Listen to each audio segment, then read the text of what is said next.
Abbey of Stirling, or Cambuskenneth Abbey. The foundation of the Abbey is normally regarded as 1140, although we need to differ about this. It's the first order of Arroasian in Stirling and in Scotland.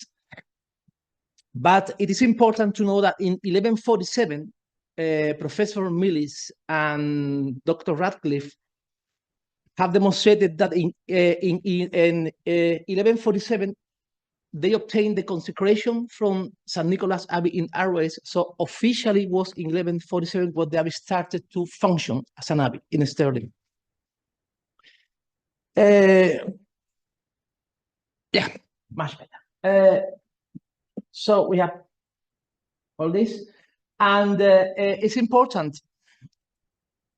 Better. Professor Ludo Millis placed the Arroasian Abbey of St. Nicholas in Vermandois for the reason that in Arras there were an impressive Benedictine house dedicated to Saint Vaast or Saint Vaast. The very name of the abbey, however, logically and obviously establishes its location somewhere near the city of Arras in northern France. And this is important because normally Benedictines and Augustinians, they not go well with each other. Let's go this. So we have the Benedictines of the Augustinians. So we establish the order of Arroas just in the middle because they are stricter than Augustinian and less strict than Benedictines. It is important to understand the order of Arroas. And the order of Arroas was one of the most relevant congregations of canons within the order of St. Augustine in the whole Europe.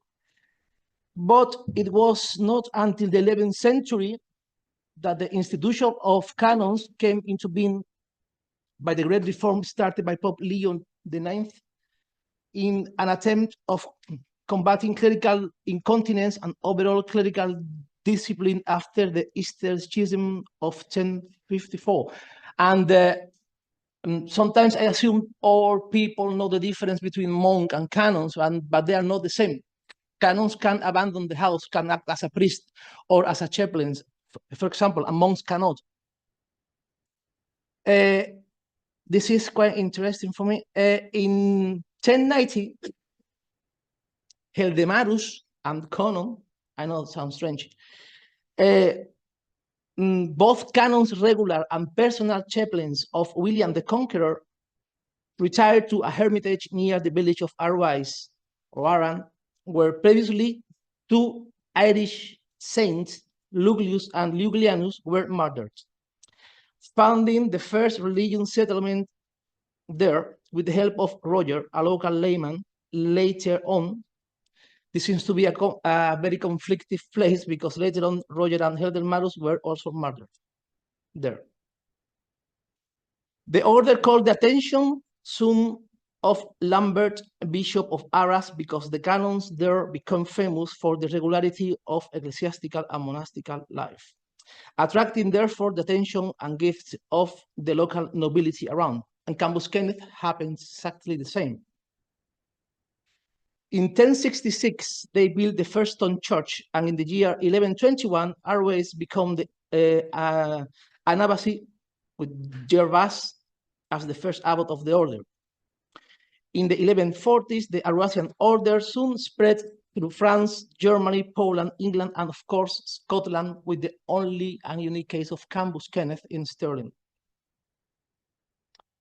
One of the founders couldn't take care of the abbey because he was to resolve a conflict between Benedictines and Augustinians, but he impressed the Pope, and so Conon was papal legate and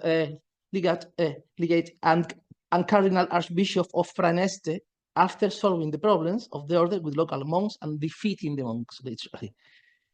Thus, in the middle of the 12th century, the Arroasian order was one of the most relevant congregations of canons of St. Augustine. The main characteristic of the order is stricter observance of the rule of St. Augustine, very disciplined, obedient, and compliant with the parameters and rules established by Pope Leo IX. Yeah. So we have different pictures here. One is Carlisle Cathedral, we have Stirling, and we have Cambuskenneth. And this is important because Carlisle Cathedral could be a good example and precedent that illustrated the Scottish kings, why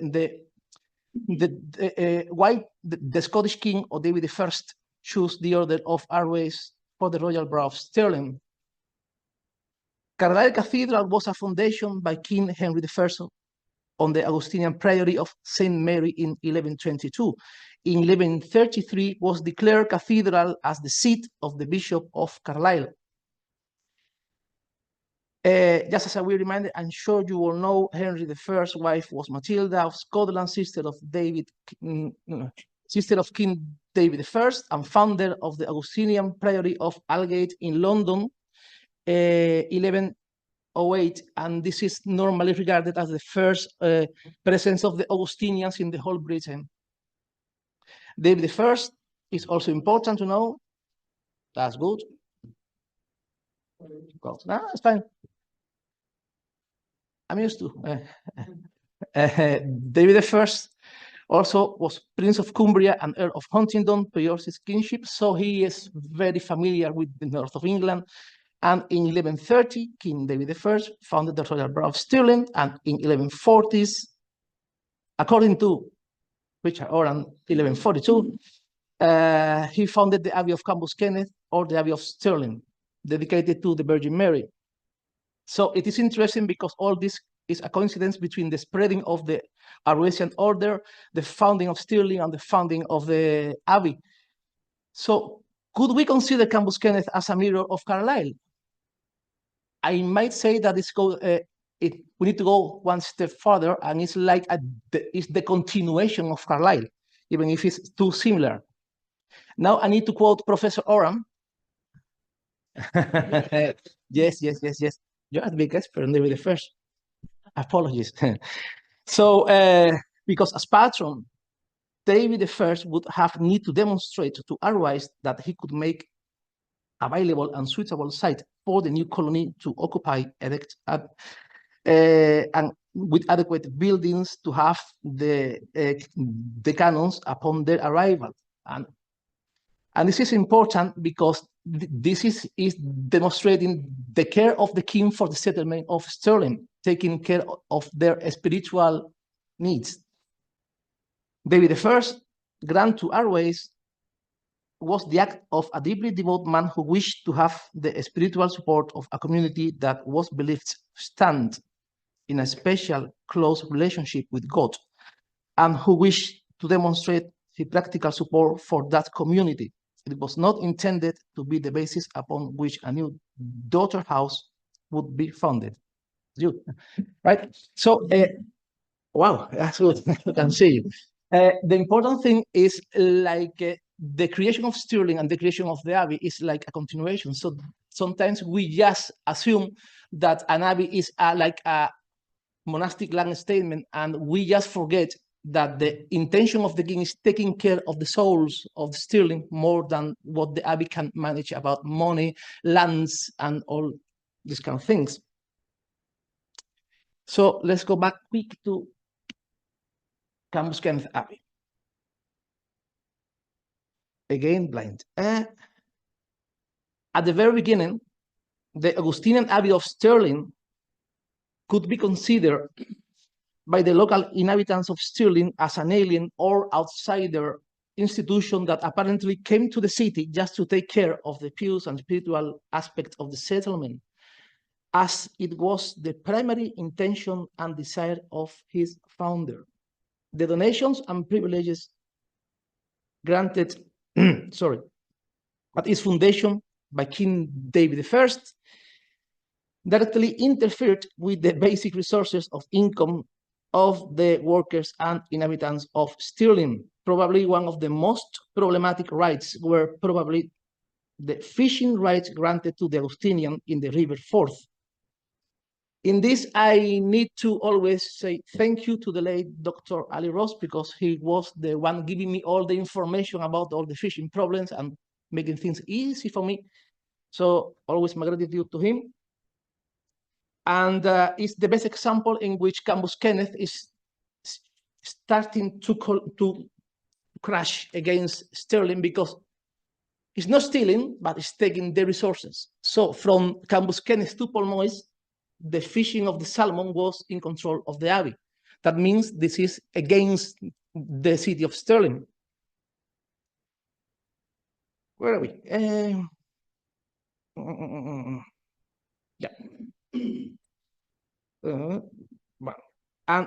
But it is important because I mentioned alien, I mentioned outsider. So even if it's in Stirling, but with time, the Abbey, the progression of the Abbey is becoming a local institution. And for that, there is a big change that they are very important, because Cambuskenneth, however, in a progressive manner, evolved and gradually become incorporated into the daily routine of the city of Stirling in such a way that soon after its foundation, the order underwent with some big internal changes.